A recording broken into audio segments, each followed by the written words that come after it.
Are you just checking to see if I've got everything I need? Highly unlikely, I think, Ollie. But it's very nice of you to be concerned.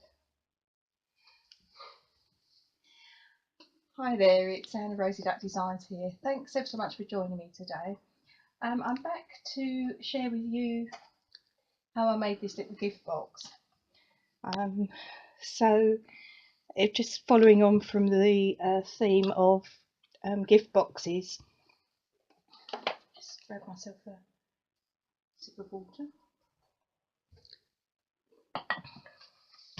So I'm featuring the Floral Romance Suite, which I have to say is one of my particular favourites out of the Spring Summer catalogue. I keep using it and I'm sort of having to wean myself away from it, I think, on my next project, because I just sort of keep really coming up with different ideas of different projects to use it with. So I think this might be the last one for a little while. So we're starting off using the stamp set and the coordinating framelit dies, and I'm using the Stamparatus again with its two magnets. So yet again, if you saw the last video where they sort of sideways click together, I've done it yet again and got away with it. My luck is going to run out. It has to at some point. So I think they have got to go. The additional magnets have to go on my next order, or if not, very shortly. So because I want these two stamps, I want this one and this one. I could obviously use a block, but it would require the big block for this one and that size block for this one. So that is a D and an E. I thought about that and I thought actually I could do the two at once by using the Stamparatus. Now because this is a cling stamp, it's that much thicker than the photopolymer, so in this instance you won't need your foam mat that comes with the Stamparatus. So I've got a piece of Whisper White big enough for those two stamps. Now they're already on my block, or on my whatever it's called, the plastic oh, it's gone, sheet, whatever, this thing, plate, I think it's, yes, it's a plate, it's not a block, it's a plate. So normally I would be placing them and then just picking them up.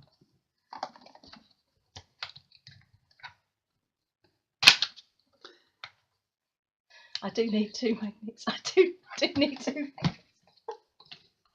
I know it's not a good idea. Seriously, I know that, but I do need to. So let me ink those up using Memento black ink.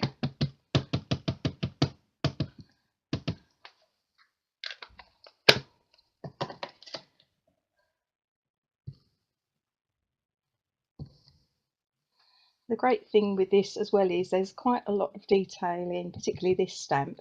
So if it doesn't take it all in one go, you can obviously re-ink. Now that's a little bit faint around the middle, so I'm not going to do the whole thing. I'm just going to go over the bits that look a bit like they could do with a bit more ink. Now that would be extremely hard, and I would say near on impossible to do that if you were using your usual block. So that image, as you can see, is a lot clearer. Now I'm going to take this magnet and I'm going to put it on the back, and I'll take that one and I'll put that on the back. Yay! It's a successful day already. That's our doorbell. So whilst the door has been answered, I've cleaned off my Stamparatus and my stamp set, and I'm going to put that to one side before anything happens to that. So I would normally say when you stamp this, put it to one side just to make sure the ink has completely dried. And that is what I was going to say, but I wasn't expecting the door to ring and there to be a bit of a gap between. But I'm going to carry on as if we've just stamped this. So having stamped it, just put it to one side to make sure that your ink is properly dried, and then we can work on the little box. Now the base of the box is actually one of the little pizza boxes. I love these, I have to say. And these are actually food safe, so you can use them to put maybe a big one of those big size cookies in if you want to, or some chocolates. But they're brilliant size. They hold 4 tea lights. There's a previous video I believe on YouTube where I've made note cards that fit. So very, very adaptable. So you make them up. There's 2 little bits that come out.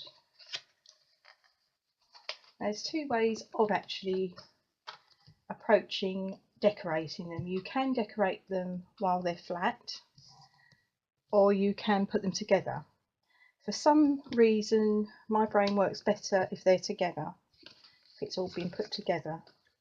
I sort of somehow the lines work better for me, but you may find that from your point of view you're better off sticking the bits of card on it before you put it together.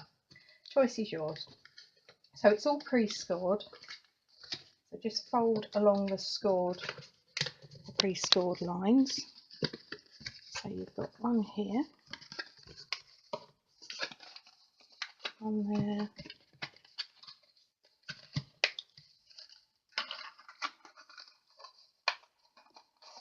so that is the box complete. Now I'm taking the Floral Romance Speciality Designer Series paper. Now part of the paper is actually a vellum, which is absolutely beautiful to work with. I have to say, vellum, until I got this suite, was not something I used very much of, but I actually really love this and can't stop using it, so I'm really going to miss this when it ultimately disappears when the new catalogue arrives. So the featured colours in this are Fresh Fig, Mossy Meadow, Pear Pizzazz, Petal Pink, Sahara Sand and Whisper White. Now Fresh Fig is one of the old 2017-2019 colours, so this is going to be one of the last opportunities we've got of actually using this. So I've cut out 2 squares of card. One is in Fresh Fig and one is in Pear Pizzazz, and they measure 3 and, let's try this end, 3 1/4. Yeah, 3 1/4 by 3 1/4. Bit of brain freeze there. So with my snail, I'm going to stick the Pear Pizzazz at the bottom. Now you could do 2 bits of that would work. You could have 2 bits of this if you wish. I'm wanting to feature this colour within the lid on a stamp I'm going to do, so I definitely wanted that and the lid, but I just thought let's have a contrast at the bottom. So you just need to try to centralise that on the bottom of the box, and this is where I say for many, probably most people, it would work better if it's flat. It's just my way of, I think, seeing things, dealing with things. I seem to line it up better when it's made up.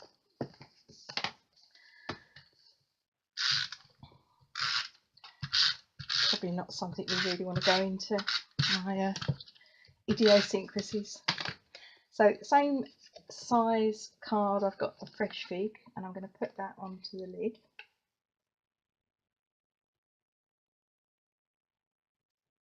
Looks like it's actually brightening up. And I've got a piece of the Speciality Designer Series paper, and that is cut at just under 3 1/2. Just double check that.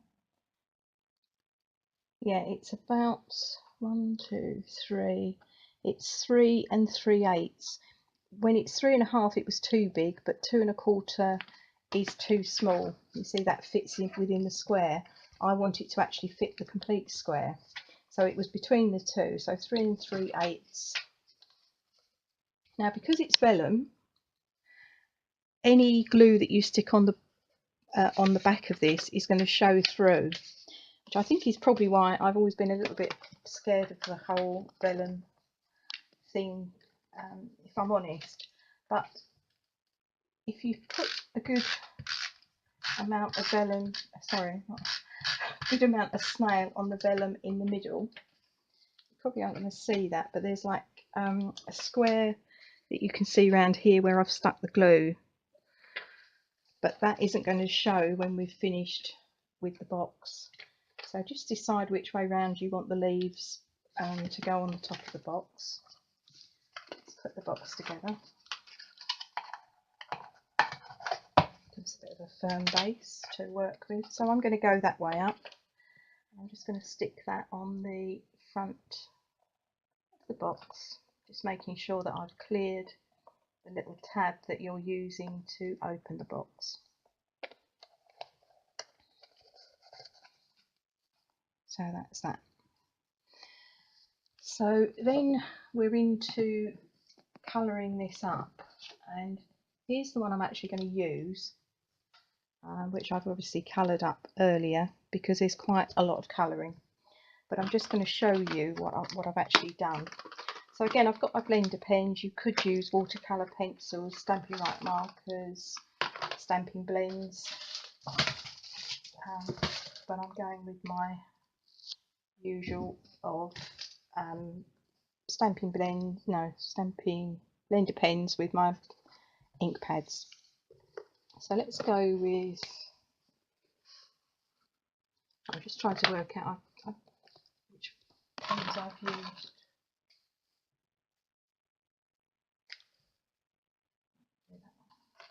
I need some new blender pens, if I'm honest. So I'm taking the Pear Pizzazz, and what I'm going to do with that is you need to colour this element, so the plain leaf. So I'm not going to do that. I'm going to concentrate on this one.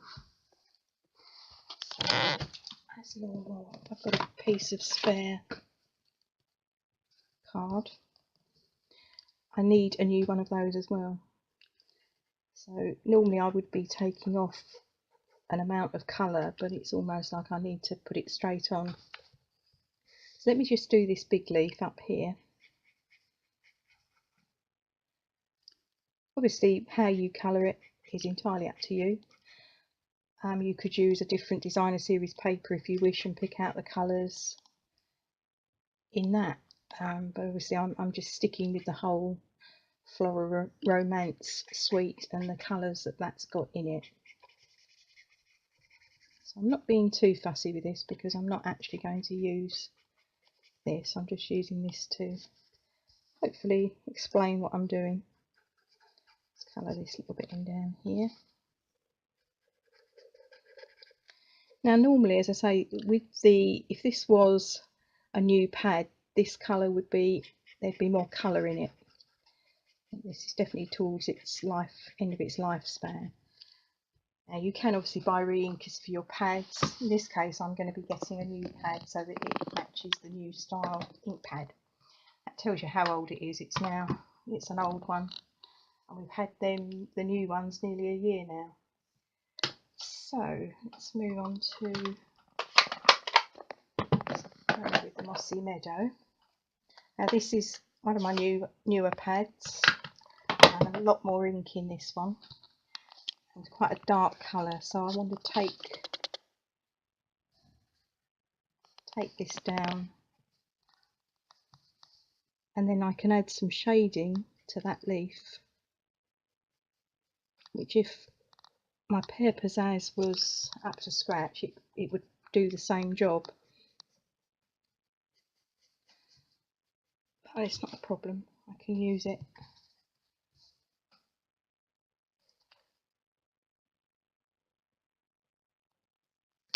can use the darker ink of the Mossy Meadow. So I'm just, as I say, doing this randomly so you can see how I'm just adding a bit of shading to my leaves. Now these little elements here, they're like those little branches that you get in a bouquet of flowers. I can't think what they're called. Every bunch of flowers has something like eucalyptus or a little shrub type leaf to bulk the bouquet out, basically.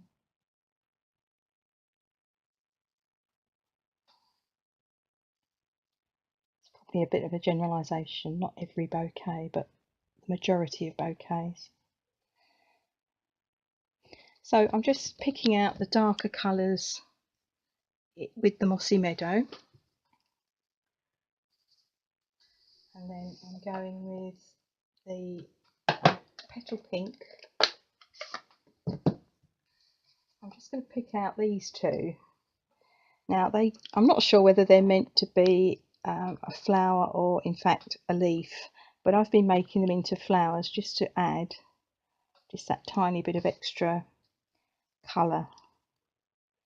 I think it's open to negotiation really,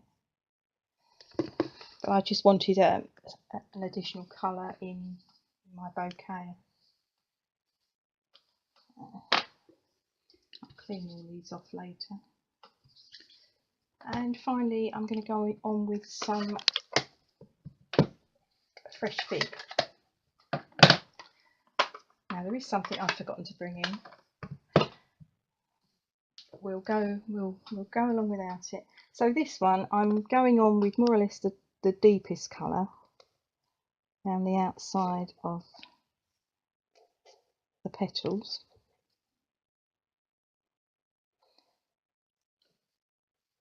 Just so I'm getting some shading of the two different sorts of, it's going from dark to light.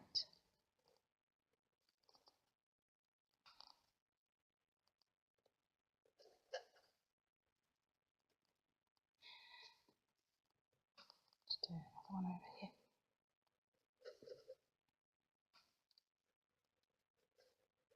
And you've got some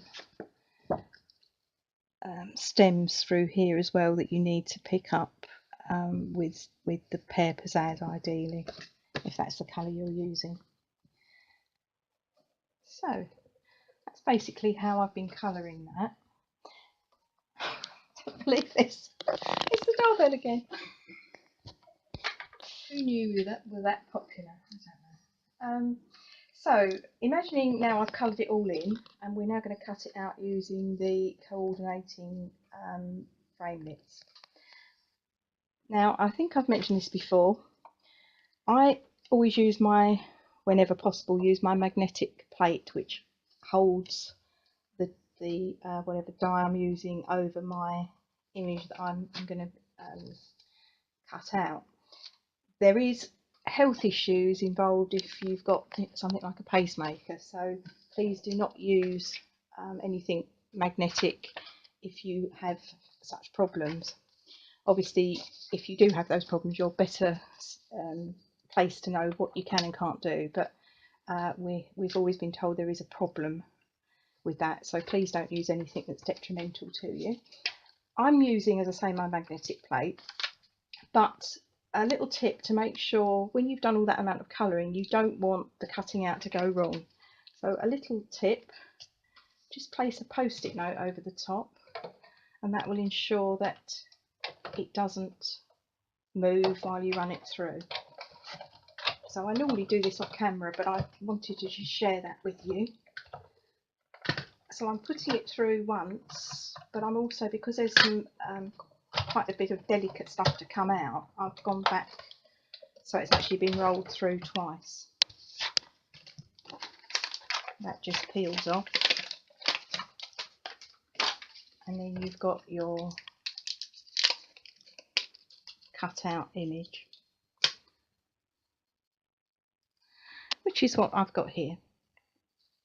So let me just put this on the floor.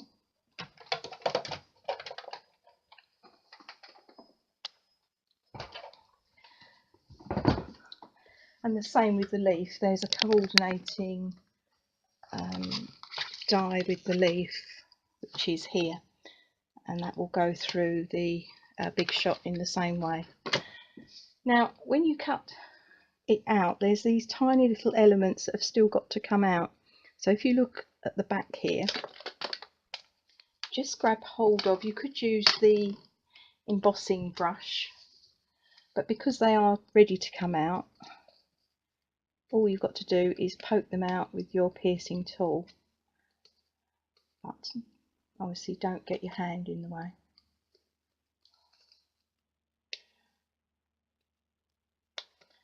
So you can always double check on the back what you've got left to take out.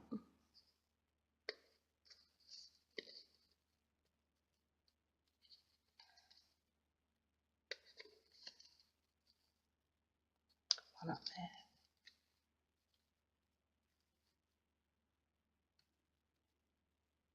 So that's all done. Put those to one side. So going back to my box, I've cut out using the Stitched Shapes framelit dies. I've taken this one, which is basically about 2 1/4 across. I think it's not the biggest one, it's the next one down. So I've cut that out in Fresh Fig, and I'm going to put that on the top of the box. So this is the bit initially that covers the glue that I've used on the vellum. So I'm going to stick that on the box on the centre of it.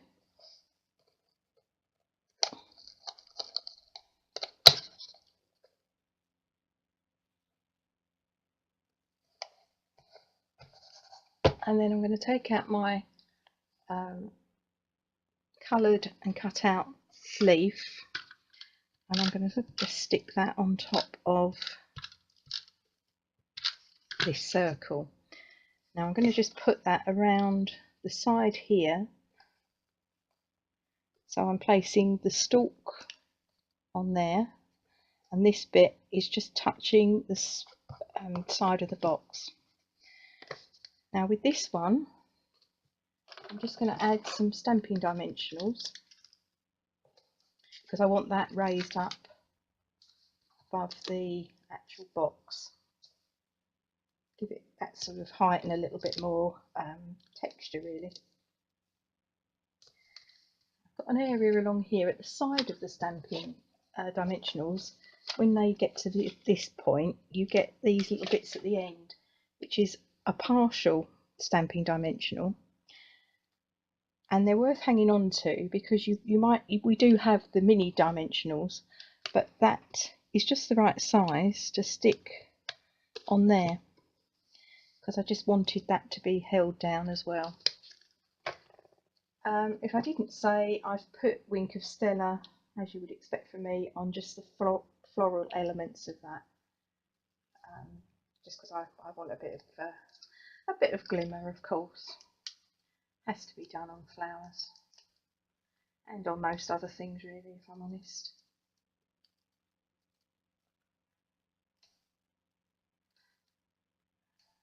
So the last video I did, the storm had frightened the cats. Now this time it's the doorbell. They're not fans of doorbells or anything really, are they? So I'm putting that, again, I don't want it hanging over the box, so it's just a case of placing it, and I don't want this stalk showing, so you could cut that off, or you could just leave it on.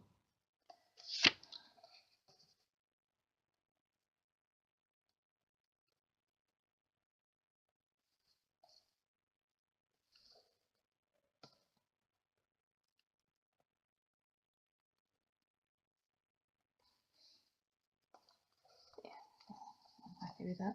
So I've got this leaf showing out.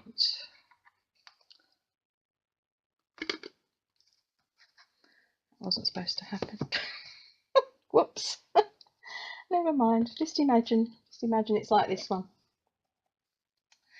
I've noticed this bit, and that's the bit I was trying to cut off, but never mind. it's not the end of the world if it hasn't got a stalk on it. If you give that to somebody, they're not going to know that. But what I'm going to do, I haven't got my scissors, I'm just going to cut that bit off. Anyway, moving on quickly. I'm using the die from, again, the Floral Frame Knits. I'm going to use this die, and I've cut out this in Whisper White, and then I've used this stamp, which is from the big thank you stamp set, because I thought that was quite good, because it sort of tied in with the floral theme.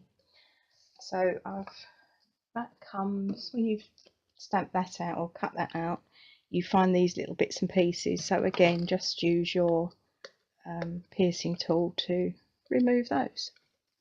So let's stick that on the inside of the box.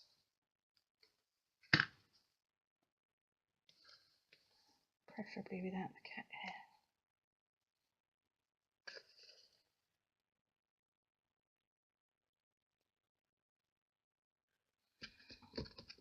So this one hasn't got a stalk, it's got a cat hair. I'll now remove that. So that's a nice little sentiment when you open the box. And then I'm just going to finish that off using some rhinestones. So I've got my pick-up tool that has a little bit of putty on the end, which is quite good for picking these up. Doesn't work for me on everything, but it certainly works on these.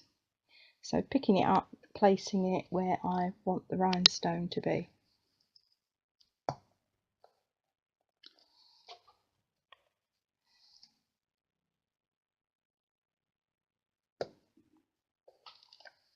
And there we have a box. And that's a complete box. That's a box without its stalk, but in all honesty, would you know it was meant to be there? The answer to that is quite honestly, it would be no. So we all make errors, me probably more than anybody, but I think sometimes it is really good when we do, because it just shows that it's not the end of the world. It can be retrieved and used as planned. I'm not going to say I did it intentionally, because I didn't. I basically made a mess of it, but you know, that's life. As I always say, there's plenty of professional videos out there. Mine are the ones you want if you want a good laugh. So I think that's it for now. Usual links are on the front. If you've enjoyed my video, please do give me a thumbs up if you had a good laugh. If you'd like to subscribe to my channel, then that would be brilliant. All that happens is that you will get notified when I've uploaded a video. So the links to my shop will be on the front, and also usual Facebook, Pinterest, Instagram, and go and have a look at the shop anyway, because there's all the details on there about the new storage system that Stampin' Up have launched, and that is now available to buy. There's also something I forgot to mention last time, and that is a brand new grid paper that's now available. And instead of just being a basic plain one like this, I have a feeling it resembles, I've got a feeling it's this, because this is what we got given at on stage back in November. So I think it's going to come out as something a bit similar to that. Not quite the same, but something similar. So that's going to be something nice to brighten up your workstation. I'm somewhat annoyed because I've just bought this whole new one before I knew that was coming out. But never mind, I will get through it. Just one final thing that I've just suddenly thought about while I was here. In my last video I talked about key rings and little ideas as a gift. Now these keyring bases I've bought from basically a craft shop, and using the designer series paper, so this was the all adorned paper, and this is the Share What You Love Speciality paper, and basically it will come with these little inserts. Well, certainly the ones I bought did. which gives you your template for cutting out your size of designer series paper. Now this one I really like because it's got sort of this shimmery side to it. So basically in this instance it was 1 inch by just under 1 3/4 inches. So be prepared to sort of cut off bits of the paper so that you finish up with a nice piece of the paper. You could cut that, say, and just have, if you cut that bit there, it would be a bit boring, wouldn't it? So cut it, for example, so it's like this. So you've got something nice in your key ring. Basically that just fits in there, and you get the other bit that fits over the top, and that just, with a bit of force, pushes together. So I'm not going to do that. I just wanted to share that with you because I was thinking, with maybe school fetes and things like that coming up, lots of things happen in the summer. They make great little gifts and things that you can perhaps sell on a little stall or something for your chosen charity, that sort of idea. Personally, I love this idea, and I'm going to be using it when I send out my new catalogues, which isn't going to be too long now. So that's something to look forward to, but we'll talk about that more nearer the time. So as I say, thanks ever so much for joining me. I have absolutely no idea what my next video is going to be about, but I'll think of something and I will be back very soon. So until then, take care, bye. So I'm not sure whether I'm going to be able to tack this bit on the end of my video, so if I can't, then you won't get to see it, and if I can, then it will have worked. I finished the video that I've just done by saying that, having pulled this little bit off of the cut out stamp, it didn't make a difference, and I still stand by that. It doesn't make a difference, because at the end of the day, if you give somebody the box without that on, then they're none the wiser. However, as you can see, I haven't cleared up yet, and in the process of clearing up, I actually found the bit I inadvertently pulled off. I didn't know my own strength, if I'm honest. So I thought, let's see if I can actually stick it back on, actually under the stamped out image, which is actually what I've done with a bit of snail. I've stuck it on and put it down, so instead of it being up in the air like it would be on this one, it's actually stuck to the base of the box, but the overall effect is basically the same. And in addition, because I'd got some little flowers, I hadn't got the flowers on this part of the designer series paper, but I'd actually got some flowers on here. So sticking with the idea of embellishments being in odd numbers, I've actually just added another couple of the little rhinestones to the flowers on the designer series paper. So hopefully, if this does get attached to the video, the reason for doing that, for popping back and adding this bit, is just to sort of really highlight the fact that things, when they go wrong, can be rescued one way or another. So just wanted to share that with you, and I will see you again very soon. Bye.